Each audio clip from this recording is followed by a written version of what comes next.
कुछ चीजें हैं जो उन्हें समझनी चाहिए, क्योंकि उनका एक वक्तव्य पूरे ही संसार में सनातन को कमजोर कर रहा है। हाँ। तो यहाँ पर थोड़ी सी समझदारी दिखाते हुए, बड़प्पन दिखाते हुए, यहाँ पर मैं कहती हूँ कि क्षमा क्यों नहीं कर देते। मैं मानती हूँ बहुत गलतियां हुई हैं, क्षमा करके क्षमा क्यों नहीं कर देते। ये बात जो आप कह रही है एच.एस. रावत साहब, यहाँ कहीं एच.एस. रावत साहब, डॉक्टर एच.एस. रावत कमजोर हो रहा है। क्या क्षमा करके शंकराचार्य ये कर सकते थे? इस मुद्दे को तुलना मिलता? क्षमा मांगेगा तब तो क्षमा करेंगे।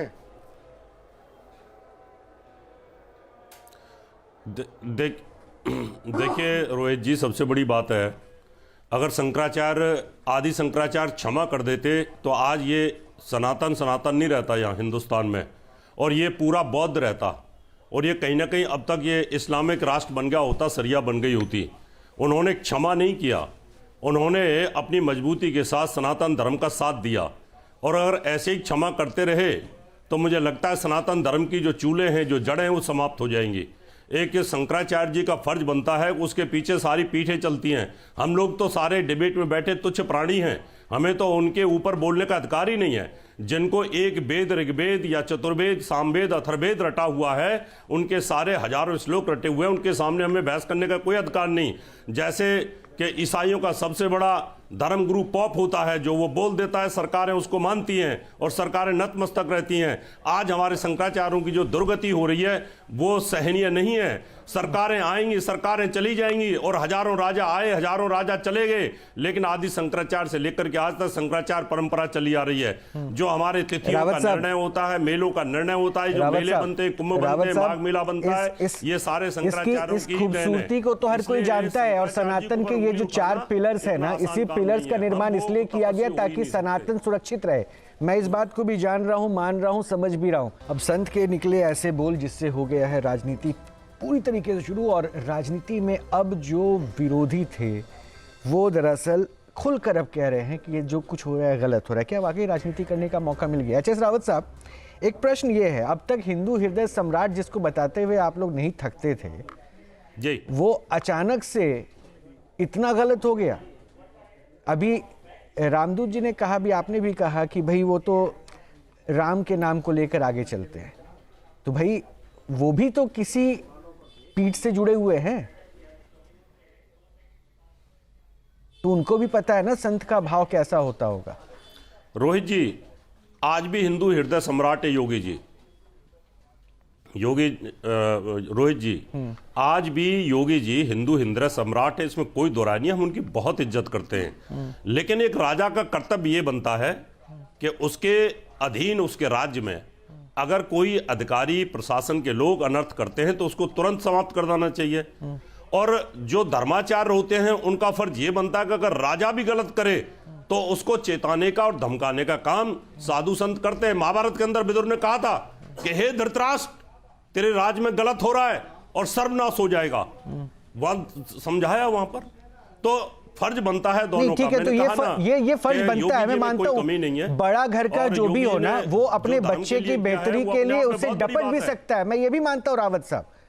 लेकिन औरंगजेब तो नहीं बता सकता ना, किसका बेटा नहीं बता सकता ना जी। ये वाणी और संयम तो कम से कम दूसरे पक्ष में भी आना चाहिए ना। वो गलत है।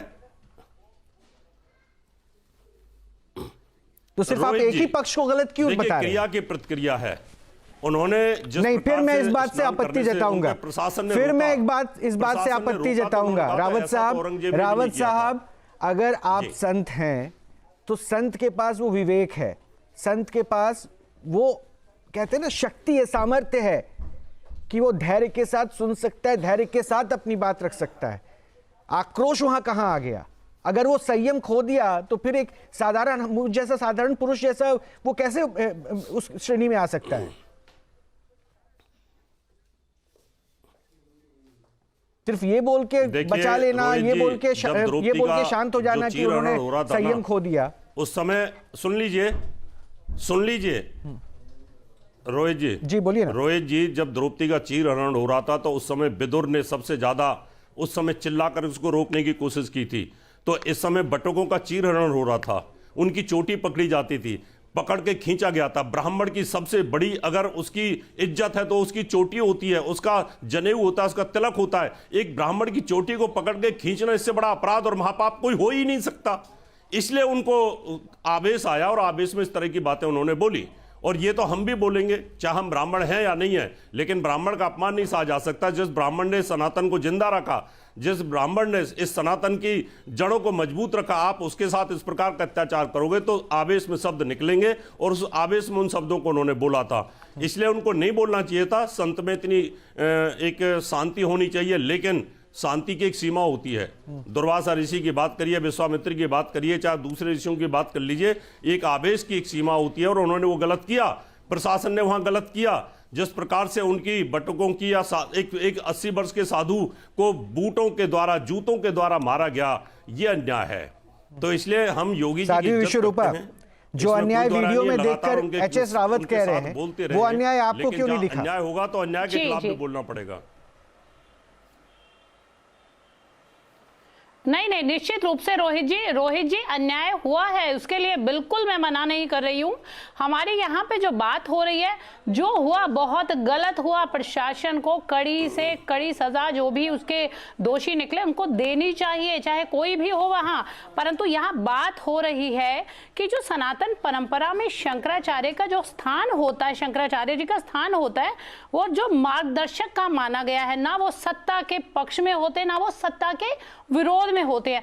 अगर कहीं कुछ ऐसा कार्य सत्ता के द्वारा किया जाए तो उन्हें बड़े संयमित और शास्त्र सम्मत वाणी से मार्गदर्शन करना चाहिए। हम सिर्फ ये बात कह रहे हैं, ये बिल्कुल नहीं कह रहे कि तो गलत हुआ या नहीं हुआ। देखिए, इतिहास भी गवाह है। राजनीति को प्रेरित करने वाले स्टेटमेंट कोट कर रहे हैं साध्वी विश्वरूपा। आप ये कह रहे हैं कि मतलब वो राजनीति, जिनकी जो बातें हैं वो कहीं ना कहीं इंस्पायर्ड बाय पॉलिटिक्स है। निश्चित रूप से देखिए, अगर मैं कह रही हूं, अगर कोई क्रिया करे, कोई क्रिया का प्रतिक्रिया अगर कर रहे हैं, तो फिर वहां संत कैसे वो संत कैसे कि वो उसी की भाषा में बात कर रहे हैं? नहीं, आप बहुत बड़ा क्वेश्चन उठा रही हैं। यहाँ पे सोचने वाली बात है। बहुत बड़ा क्वेश्चन उठा रही हैं। धर्म का प्रभाव होता है, नहीं, आप बहुत बड़ा क्वेश्चन उठा रही हैं कि वो संत कैसे, वाणी से ज्यादा पड़ता है। महंत रामदूत जी, महंत जी को लाइए। बहुत बड़ा क्वेश्चन उठाया जा रहा है कि वो संत कैसे। देखिए, अब आपके रिएक्शन में भी अगर ऐसा हो गया, मैं तो माताओं से ही आज जूझ रहा हूँ। मुझे यह दुर्भाग्य मेरा कि एक तरफ लड़ाई शंकराचार्य से और इधर लड़ाई माताओं से करनी पड़ रही है। हमें माता जी से एक प्रश्न है, आपने माता जी मठामना पढ़ी है? आदिगुरु शंकराचार्य ने एक पुस्तक लिखी है मठामना। मठामना में एक शंकराचार्य के कर्तव्य, मठामना में शंकराचार्य के कर्तव्य निहित हैं। तो शायद आपको पता होगा कि शंकराचार्य के क्या कर्तव्य है। आपके मोबाइल पर तुरंत आएगी ब्रेकिंग न्यूज। स्क्रीन पर सबसे पहले दिखेगी बड़ी खबर। देश दुनिया की हर खबर एक जगह। अब आपके मोबाइल पर तुरंत फटाफट इंस्टॉल कीजिए न्यूज नेशन ऐप और रखिए खुद को अपडेट।